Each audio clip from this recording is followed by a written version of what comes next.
usaha-usaha untuk memenangkan Prabowo Subianto jadi presiden lewat menjadikan Gibran sebagai calon wakil presidennya. Apalagi menurut banyak survei, tingkat kepuasan masyarakat pada Jokowi, bapaknya Gibran, itu sangat tinggi. Lebih dari 80% yang menjadikan Jokowi sebagai presiden dengan tingkat kepuasan masyarakat tertinggi sepanjang sejarah.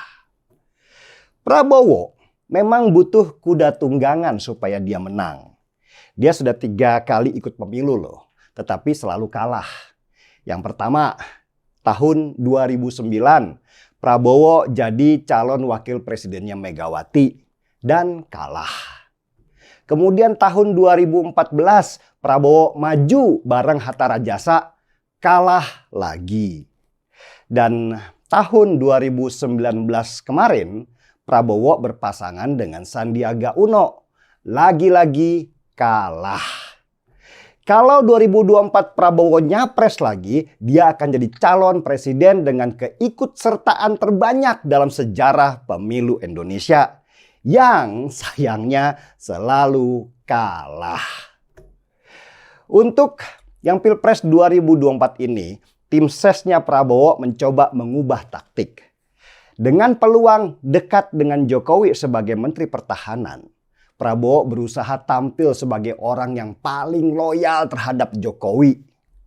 Keloyalan Prabowo yang ditampakkannya di hadapan publik itu bikin banyak pendukung Jokowi terpengaruh sehingga mereka jatuh hati ke Prabowo. Tapi apakah Prabowo itu benar-benar loyal? Enggak juga kelihatannya. Buktinya waktu Pilpres 2019 Prabowo itu tampak loyal kepada Rizik Syihab. Bahkan dia berjanji akan memulangkan Rizik Syihab dengan pesawat pribadi. Jadi kemana Rizik Syihab sekarang sesudah Prabowo jadi Menteri Pertahanan? Ya, dibuang begitu saja seperti tisu bekas pakai. Disambangi pun tidak. Inilah yang membuat pendukung Rizik Syihab benci banget sama Prabowo yang hanya menjadikan Rizik sebagai injakan saja. Habis manis, sepah dibuang, kata peribahasa. Dan strategi Prabowo untuk menang Pilpres ini akhirnya ketemu jalan. Ketika mereka bertemu beberapa elit relawan Jokowi yang juga punya misi pribadi. Elit relawan Jokowi yang sudah jadi komisaris dan pejabat ini gak rela kalau nanti Republik ini gak lagi dipimpin oleh Jokowi. Kenapa? Ya karena jabatan yang selama ini mereka dapatkan itu bisa hilang. Maka bergerilyalah mereka sejak lama dengan narasi Jokowi 3 periode dan perpanjangan masa jabatan presiden. Saya sendiri pernah diajak untuk menggaungkan narasi Jokowi 3 periode ini. Tapi saya melawan. Saya nggak mau nama Jokowi yang sudah bagus dengan segala pembangunan besar yang dia lakukan harus rusak karena dianggap haus kekuasaan. Dan akhirnya narasi Jokowi 3 periode juga perpanjangan masa jabatan presiden itu gagal total karena Jokowi sendiri yang menolaknya. Jokowi tahu itu hanya jebakan, hanya umpan untuk merusakkan nama baiknya. Tapi gerilyawan elit-elitnya relawan Jokowi yang selalu saya sebut Brutus-Brutus itu gak pernah berhenti. Pasukan gagal move on itu kemudian mengambil taktik baru, yaitu menjodohkan Gibran anak Jokowi sebagai calon wakil presiden dengan Prabowo Subianto. Ketemulah 2 kelompok yang punya kepentingan sama, yaitu kekuasaan ini. Yang Prabowo pengen jadi presiden, yang relawan Jokowi pengen tetap menjabat. Mereka kemudian sepakat kalau Gibran jadi cawapresnya Prabowo, Prabowo pasti menang. Tapi bagaimana? Usia Gibran kan masih 35 tahun. Sedangkan usia yang dibolehkan oleh Undang-Undang Pemilu kan minimal 40 tahun. Gampang kata mereka. Kita gugat saja Undang-Undang Pemilu itu ke Mahkamah Konstitusi. Kebetulan nih, iparnya Jokowi, Anwar Usman, adalah Ketua Majelis Hakim Mahkamah Konstitusi. Jahat kan? Tapi mereka nggak peduli seberapa jahatnya, yang penting tujuan mereka tercapai.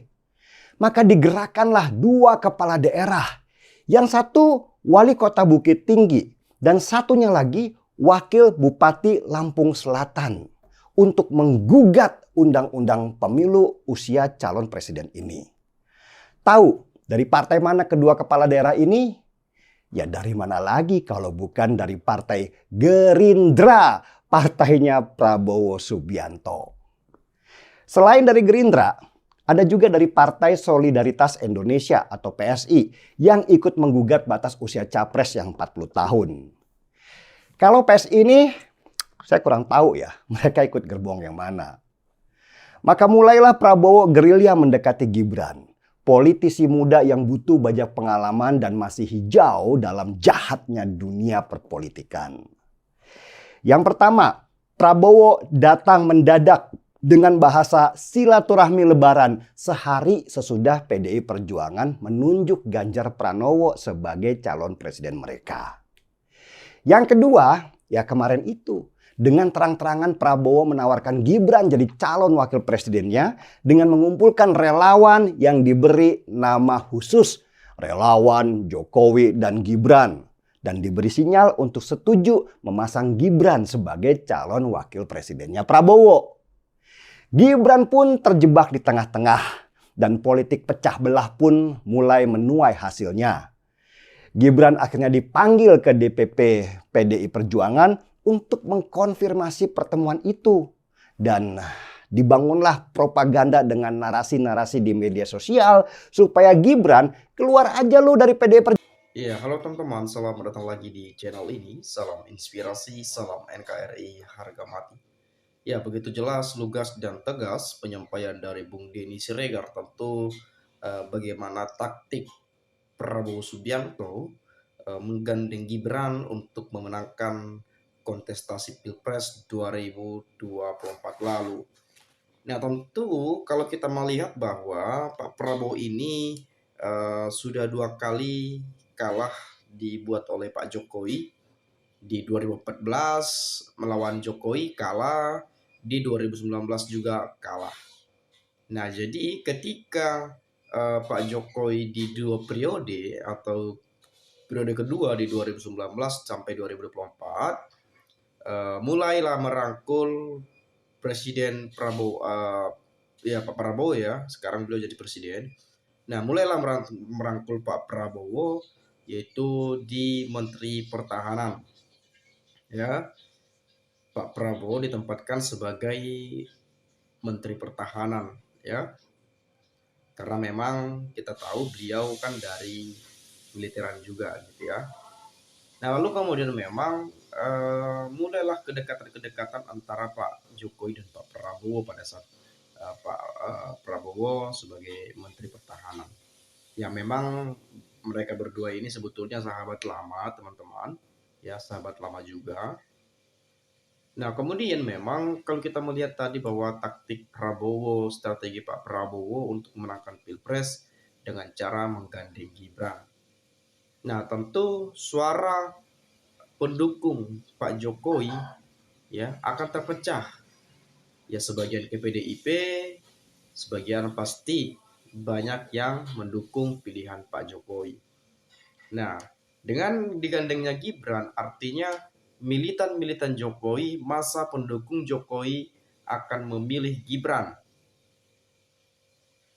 yang capresnya Pak Prabowo.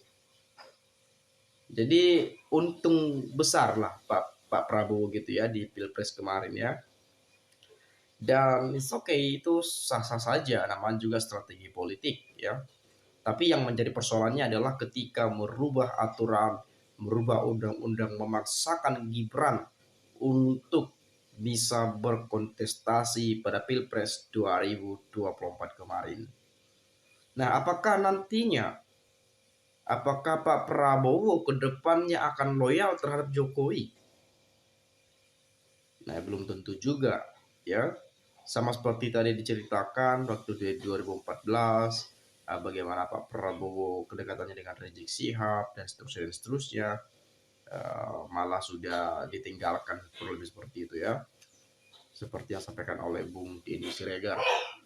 Nah, lalu kemudian kita coba melihat bahwa Pak Prabowo sekarang ini sudah menjadi presiden, ya sudah beberapa bulan bekerja, nampak sudah, apakah Presiden Prabowo ini masih berada dalam bayang-bayangnya Pak Jokowi atau memang akan selesai dengan Pak Jokowi.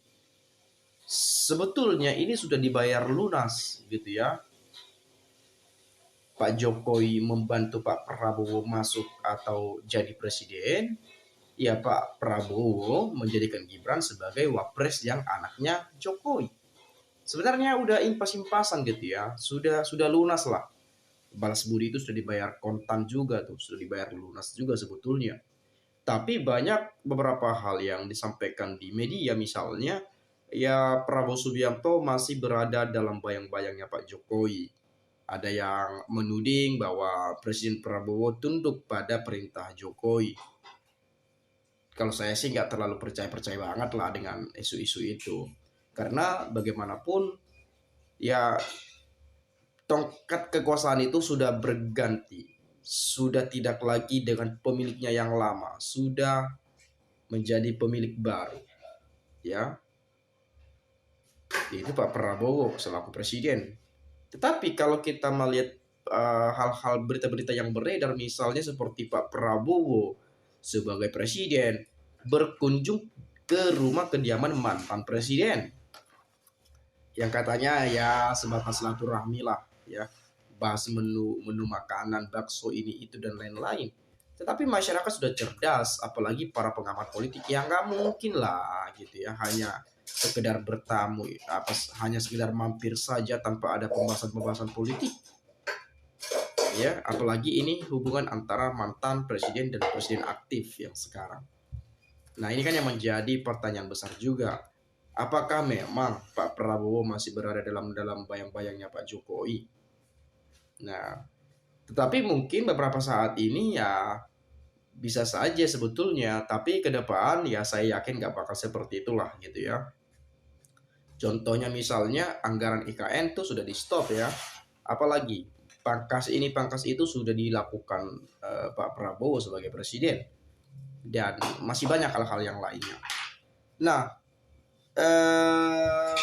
saya coba melihat apa sih penyampaian dari teman-teman kita ya. Bertahan di tempat yang salah itu orang bodoh. Ngapain bertahan dan mengunjungi FPI yang hanya merusak bangsa? FPI ini ya kayak ormas-ormas itu kali ya teman-teman ya. Iya kayak ya. FPI 212 apa lagi? Ya kayaknya semacam ormas yang saya tahu ya, ormas keagamaan atau apa ya. Lalu kemudian ya memang saya coba melihat dari Ning Bets ya. Saya respect Bang Denny kalau dengar suaramu kali ini. Sangat setuju, Jokowi orang baik, Presiden RI the best sepanjang sejarah Indonesia. Ayo luruskan tuduhan Panji W, si tukang stand up RH, RG, Bah Amin yang menuduh Jokowi dengan politik dinasti, oligarki dan lain-lain. Jokowi orang sederhana yang berpikir berat dan berbuat sungguh hati untuk NKRI, rakyat kecil. Jangan biarkan rakyat jahat yang segelintir itu mengatasnamakan rakyat, menghujat Presiden Joko Widodo. Beliau orang baik, pemimpin berani dan tegas. Saya senang, Bang Denny objektif. Ini sebetulnya bukan menghujat ya, lebih ke kritik ya, mengkritik Jokowi sebagai presiden, bukan sebagai kepala rumah tangga atau bukan secara personal ya. Jadi mengkritik kebijakannya, mengkritik beliau sebagai presiden. Kalau menghina presiden juga katanya tidak ada hukum pidananya ya, itu pernah saya dengar tuh. Tapi yang ada hukum pidananya ya sebagai pertemanan, sebagai manusia, Ya mungkin sebagai manusia baik-baik aja, tapi sebagai presiden ya kita menyuarakan, mengkritik dan lain-lain sebagainya. Itu banyak sekali komentar-komentar yang sering saya dengar ya, apalagi dari pakar hukum tata negara, para aktivis, akademisi dan seterusnya ya.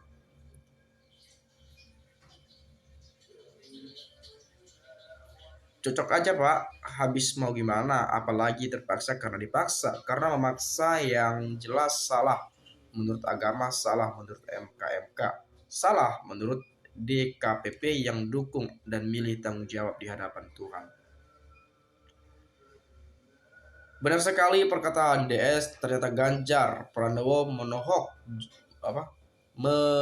ya atau menolak nih. Ganjar Pranowo menohok Jokowi dengan ikut serta bersuara membatalkan pertandingan U20 di Indonesia. Itulah sebabnya kami yang awalnya mendukung Ganjar jadi berbalik arah mendukung paslon nomor 2. Saya orang bodoh, tapi bagus sekali rencana Bapak Gibran makan siang gratis. Jadi tidak tercita waktu. Oh, jadi tidak tersita. Maksudnya tidak tersita, teman-teman ya. Jadi ketika program rencana makan siang gratis, jadi waktunya tidak tersita, ya. Pulang ke rumah untuk makan, bapak-bapak, ibu-ibu capek dan pudingnya mungkin lebih menambah kesehatan yang teratur. Jadi otak cerdas kerja Bapak Ibu. Rencana Bapak Gibran hebat, Tuhan memberkati. Bukan Gibran sebetulnya, Pak Prabowo. Kalau itu, kalau Gibran kemarin mana masalah dari pesantren dan lain-lain katanya tuh kemarin ya. Oke, komentar terakhir saya baca.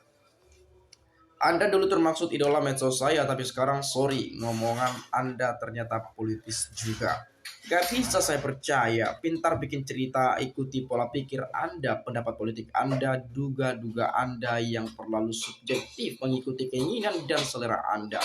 Bukan untuk kepentingan bangsa ini, ya, dan lain-lain, macam-macam. Tetap Prabowo dan harapanku jangan dipengaruhi orang-orang dengan kepentingan pribadi atau golongan, jauhi dan hati-hati Pak pada mereka. Kekacauan ini karena seseorang ingin berkuasa dengan memperalat Gibran yang anaknya penguasa agar menang pilpres. Inilah strategi-strategi politik itu. Nama juga politik teman-teman, suatu waktu bisa berubah kapan saja. Kawan bisa menjadi lawan seketika, seketika teman bisa jadi musuh, musuh bisa jadi kawan, dan seterusnya, dan seterusnya. Bahkan partai yang membesarkan dirinya sekalipun itu bisa dikhianati dan ditusuk dari belakang. Itu dalam dunia politik itu memang ngeri, ya. Politik itu kejam, teman-teman. Ngeri, ya. Ngerinya seperti ini. Jadi saya bisa menyebutkan politik tanpa kepentingan sama halnya dengan munafik, ya. Tergantung kepentingan apa dulu. Kepentingan ini itu, kepentingan rakyat, kepentingan yang lainnya. Tapi semua ada kepentingan-kepentingan. Kepentingan partai, kepentingan golongan-golongan tertentu, atau kepentingan pribadi. Jadi segala yang namanya politik-politik ini tidak lepas daripada kepentingan-kepentingan yang dituju. Itu saja, sekali lagi saya ucapkan salam NKRI, harga mati.